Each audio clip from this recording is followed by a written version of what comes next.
कभी सोचा है कि भगवान शिव का वो रूप जिसमें आधा शरीर पुरुष का है और आधा स्त्री का, वो क्यों है?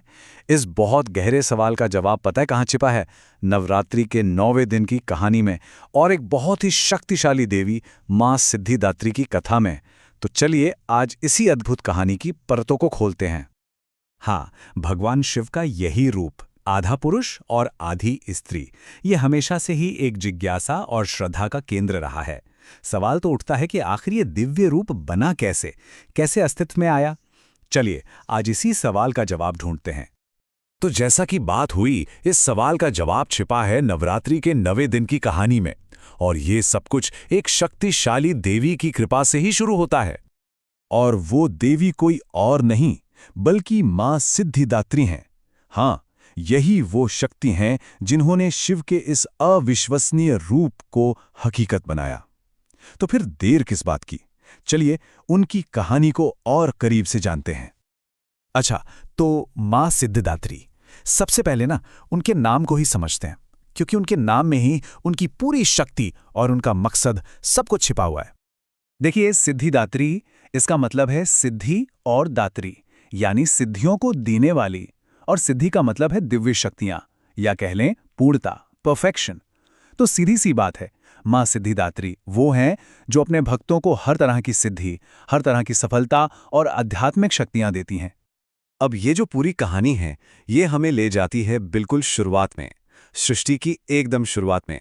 उस वक्त जब भगवान शिव ने महसूस किया कि इस ब्रह्मांड के कल्याण के लिए उन्हें कुछ खास शक्तियों की जरूरत है। पुराणों में लिखा है कि जब सृष्टि बनी तब आदिशक्ति ने अपना एक विराट रूप दिखाया, और उनका तेज, उनकी आभा इतनी जबरदस्त थी कि देवता हों या ऋषि मुनि, सब के सब बस देखते ही रह गए, मोहित हो गए। और इसी दिव्य रूप को देखकर महादेव ने प्रार्थना की। उन्होंने कहा, हे जगत जननी, मुझे भी वो सिद्धियां दीजिए जिनसे मैं इस दुनिया के सभी प्राणियों के कल्याण के लिए काम कर सकूं। सोचिए जरा, ये प्रार्थना कितनी निस्वार्थ थी। और महादेव की इसी प्रार्थना के जवाब में आदि शक्ति ने अपना सिद्धिदात्री रूप प्रकट किया। जरा उनके रूप की कल्पना कीजिए। 4 हाथ, एक में चक्र, दूसरे में गदा, तीसरे में शंख और चौथे में कमल। और इन सभी का ना अपना अपना एक बहुत गहरा प्रतीकात्मक मतलब है। उनका वाहन एक सिंह जो शक्ति का प्रतीक है, और वो खुद कमल के फूल पर बैठी हैं जो पवित्रता को दिखाता है। तो एक तरफ शक्ति, दूसरी तरफ पवित्रता। उनका पूरा स्वरूप ही शांत और एक दिव्य तेज से भरा हुआ है। तो मां सिद्धिदात्री प्रसन्न हुई और उन्होंने भगवान शिव को दी अष्ट सिद्धियां, यानी 8 महान दिव्य शक्तियां। और ये 8 सिद्धियां कौन सी थीं? अनुपमा, महिमा, गरिमा, लघिमा, प्राप्ति, प्राकाम्य, ईशत्व और वशत्व। अब हर सिद्धि की अपनी एक अनोखी ताकत है, जैसे कि असीम रूप से बड़ा या छोटा हो जाने की शक्ति, कुछ भी हासिल कर लेने की क्षमता, या सब पर प्रभुत्व। तो यही वो दिव्य शक्तियां थीं जो महादेव को मिली।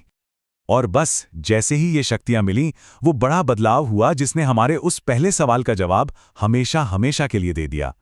इन्हीं सिद्धियों के असर से भगवान शिव का आधा शरीर देवी शक्ति के शरीर में मिल गया, विलीन हो गया, और तभी से वो कहलाए अर्धनारीश्वर, आधा शिव और आधी शक्ति एक ही शरीर में। और ये रूप ना एक बहुत गहरे सच को दिखाता है। ये बताता है कि शिव और शक्ति अकेले अधूरे हैं। मतलब जब पुरुष और प्रकृति की ऊर्जा एक हो जाती है, तभी ये ब्रह्मांड, ये सृष्टि पूरी होती है। तो ठीक है, ये तो हुई पौराणिक कथा। पर आज के समय में भक्तों के लिए मां सिद्धिदात्री की पूजा का क्या मतलब है, क्या महत्व है? वो कौन से आशीर्वाद हैं जो हमें मिल सकते हैं? माना जाता है कि जो भी भक्त सच्ची श्रद्धा से मां की पूजा करते हैं, उन्हें मां बुद्धि देती हैं, हर काम में सफलता का वरदान मिलता है, हर तरह के डर से मुक्ति मिलती है और उनकी सारी इच्छाएं पूरी होती हैं। और यही वजह है कि नवरात्रि के 9वें दिन मां सिद्धिदात्री का ध्यान करना इतना जरूरी माना जाता है। कहते हैं इससे जीवन में पूर्णता आती है, सिद्धि मिलती है, और सबसे जरूरी, मन को शांति मिलती है। ये 9 दिनों की पूरी साधना का आखिरी और सबसे अहम पड़ाव है। तो अंत में ये कहानी हमें एक बहुत गहरे सवाल के साथ छोड़ जाती है। सोचने वाली बात है कि हमारे अपने जीवन में पूर्णता का, यानी कंप्लीटनेस का क्या मतलब है, और हम सब अपने अंदर की पुरुष और स्त्री ऊर्जा को कैसे संतुलित कर सकते हैं।